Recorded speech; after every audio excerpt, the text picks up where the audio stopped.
ჩვენი სასათბურნო მეურნეობა დავიწყეთ 2020 წელს. ეს იყო აგროწარმოების ხელშეწყობის სახელმწიფო პროგრამა, რომლის ფარგლებშიც მივიღეთ ჩვენ მონაწილეობა და დაგვაფინანსეს 50%.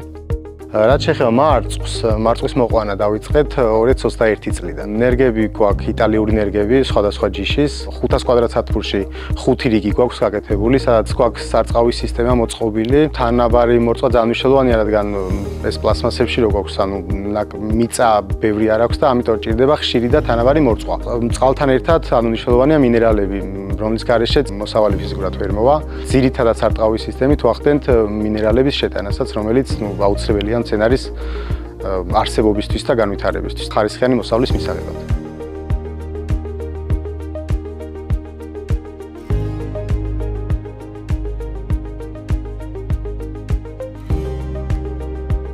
აღნიშნული ნერგები გვაძლევს ფაქტიურად მთელი წლის განმავლობაში მოსავალს. ამიტომ მუდმივად ვაკონტროლებთ მცენარის მდგომარეობას, რომ თავიდან ავიცილოთ სხვადასხვა გართულებები. გაზაფხული არის ყველაზე აქტიური პერიოდი, ყველაზე დიდი რაოდენობის მოსავალი მოდის გაზაფხულზე და ანუ მთელი წელი ფაქტიურად ზამთრამდე, ანუ სანამ დიდი ყინვები დაიწყება, მანამდე სტაბილურად ვიღებთ ამ 15-20 კილომდე რაოდენობის მოსავალს ყოველ 2-3 დღეში ერთხელ.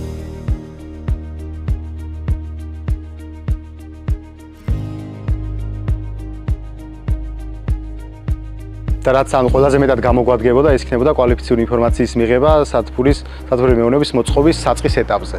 სანამ თქვათ მოვახდენით ამ კონსტრუქციების აშენებას, ნერგების დარგვას და ასე შემდეგ.